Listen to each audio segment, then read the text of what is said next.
two really good football teams went at it today, and we were a resilient bunch that found a way to win. Really, the turnovers were critical for us. We did a couple of really nice things of baiting some interceptions that flipped the field and got us some points. And I thought we had to run the football. We were better running the football first half, early third quarter. We were getting some chunks, and then they did a good job stuffing us in the fourth quarter. But that's a really good run defense. Obviously, our guys are ecstatic about the win. There's a lot of people that doubt our guys, and our guys are always, hey, a win's a win, and we don't care if we win by 4 or we don't care if we win by 8, and I know some people want us to win by 30 all the time. We'll take wins, and especially on the road against a really good football team. My hat's off to the guys. They played their tails off, and that's the most exciting thing for us as coaches is how hard our guys play. So I'll open up for questions. This is one of those years, Chris, where nothing's coming easy.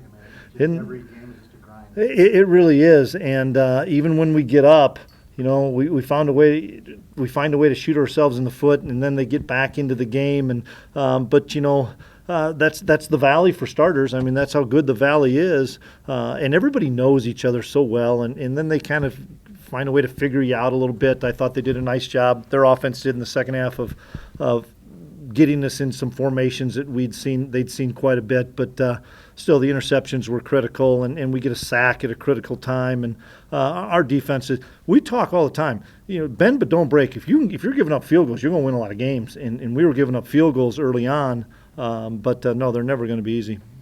Coach, Trey Dempsey seems like he's playing at another level, especially over the last 2 games. Describe his play tonight. Yeah, for us to be successful, Trey has to be a great player, and he's an all-conference player in my mind, and he gets up for these big games, and a couple really good interceptions, and he's tackling well, and he's running the defense. He's the quarterback of our defense, and really pleased with Trey's play. Your defense really was put to the test there in the fourth quarter. Yeah, and I didn't see the the stats and how many stops and all that other stuff, but we tell them all the time, you guys have the opportunity to win the game, you need to do it. And we wish we'd gotten that last first down, but we were able to get a first down. It's a little coaching point. Lance stays in bounds, game over. And credit to Lance for running as hard as he did. There's a kid from Waterloo, Iowa, that's coming up playing for the Bison and came up big today, and so proud of Lance. But defensively, I don't care how many stops you have to get, you have to be able to get them. You said it to me after the game. You said 2-0 in the state of Iowa this week. Going to pressure you again. You won on your old field. Yeah, and I'm kind of removed from that for being 6 years ago. I understand that, but my mom, my dad, my brother, that's kind of more bragging rights for them as it is necessarily for me. But, I have lifelong friends on that coaching staff, and so it's never easy to play people that you know really well. But once the game starts, you just go tee it up and play. Does it make it, though, a little bit more gratifying since you're from here? Absolutely. You look at not just me. Let's throw Matt Ince in the group too, because Matt's a Waterloo guy just like I am, and we've had the opportunity to come home twice this year, and have had 2 huge wins at Iowa and at Northern Iowa, and boy, we understand the magnitude of those games and those wins for us personally. King got hurt. Do you feel like the injuries are starting to stack up now? You're starting to lose a lot of guys. Yeah, no question. We probably lost 5 or 6 guys today, but nobody's going to feel sorry for the Bison, and the next guy has to be able to step up. But King was a rib injury, so how long will that be? Jalen Wimbush went out. Chris Board went out, which then really hurt our kickoff cover team. Zach Johnson went out, came back in. We hope to get a few more guys back, but in the same respect, that's Valley play, and the next guy's got to be ready to roll.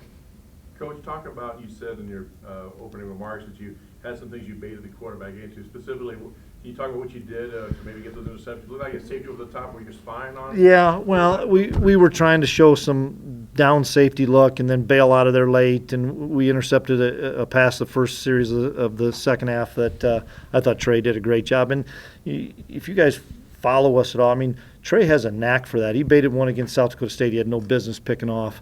And then, Robbie, I thought, did a nice job baiting the one in the first half, just showing a different coverage and rolling to something else. And those are critical interceptions that we had to win the turnover margin. What was the turnover margin, Mike? We had one pick, I know, but they throw 3. Yes. So +2 against a team that's been +11, that's a big deal, especially when you're playing them at their place. Big picture, you're set up now you control your own destiny pretty much for the playoffs if you're looking that far ahead. South Dakota State lost today. You guys, if you happen to win out, you're going to get a top 2 seed for sure. Any thoughts there? Absolutely none, and I knew you'd know I'd say that to you. No, I mean I know we're trying to go 1-0 next week, and we'll talk about that on Monday. But there's a lot of football to be played in this league. Everybody has 3 games left. Maybe a couple teams have 2. Everybody has 3 games left, and you can get knocked off on every one of those games. So, I told the guys, enjoy the win.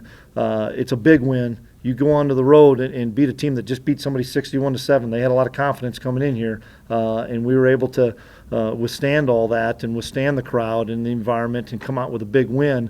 Enjoy it, and then let's wipe it away. And come Monday, we get an opportunity now to play at home 2 times in a row. And that's a pretty neat deal after going on 2 really tough 6 o'clock road trips. Can you describe what the offense is? If you mentioned the familiarity of everybody, is that maybe what they're figuring out on your offense? Maybe you're not making adjustments in the second half? Well, we're I don't know what we run for today. 150, 120. 217. We ran for 217. You tell me last time Northern Iowa was giving up 217. That's pretty doggone successful. So I'll take that every dang time. Easton missed a wide open RJ, or we'll go up 28-6. So we're going to continue to work our passing game, but make no mistake, we're running for 217 yards against Northern Iowa. That's pretty doggone good. Your defensive line was pretty good again. You heard Tangway, Ambrosius, Menard describe their play tonight. Yeah, and they tried to max protect a little bit more because I don't think they could handle Greg. So they were trying to max protect more, give Nate some help. And, shoot, we were trying to do it on the same side on the other thing because, Carter Schultz was a bear. We couldn't block him at times. So, that's the difference when you have elite defensive linemen like both teams do. But I was really pleased with the guys up front. I don't know what they rushed for, but it wasn't a bunch. Along those rushing lines, Chase Morlock looked like he finally got some room to get rolling. Yeah, how awesome is that for Chase? I'm so excited for Chase, what he's been through, and for him to he's a physical, hard runner and plays his tail off all the time. Plus, he's on every special team. He's playing fullback. He's playing tight end. He had to kick out power as a fullback umpteen times against those defensive ends and then come back in the I formation or single back and run the ball. That's a tough kid. He's a warrior. I do want to say I missed the heck out of not seeing Sully here, guys. I missed the heck out of not seeing my guy Sully. He covered me when I was a student athlete in high school and in college, and he's a one-of-a-kind guy, and they don't come any better than Sully. And we've lost some guys this year. We lost Scotty Miller, and that broke my heart. And when I heard about Sully, son of a gun, that broke my heart. He's an unbelievable man.